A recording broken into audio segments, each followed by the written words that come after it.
Emblème de la ville de Metz, il figure sur les cartes postales et sur les photos des touristes. Dressé sur la pointe de l'île du Saulcy dans son jardin d'amour, le Temple Neuf a 120 ans et aujourd'hui, il nous ouvre ses portes.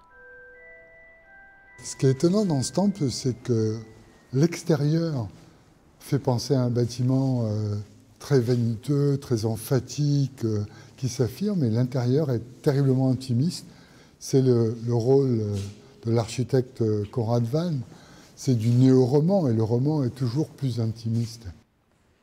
Construit sous l'annexion du Second Reich allemand, inauguré en 1904, l'empereur Guillaume II a personnellement validé la copie de l'architecte en signant de ces mots « Sehr gut », très bien.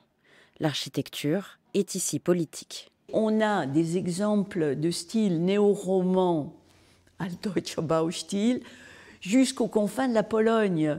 Donc ce style, c'est une espèce de marqueur territorial de l'emprise de ce Reich. Il marque aussi la présence du protestantisme. À l'époque, 20% de la population l'était à Metz. Construit en grès-gris, l'édifice est une anomalie dans le décor messin. Tout ce qui entoure le Temple Neuf, c'est la couleur de la pierre de Jaumont. Il n'y a pas à Metz un seul bâtiment de style néo-roman rhénan.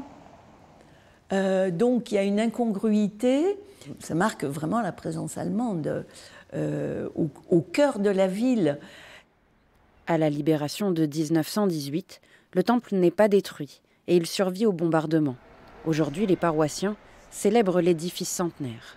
Beaucoup de monde passe devant le Temple Neuf, mais c'est toujours fermé, c'est ce qu'on nous dit.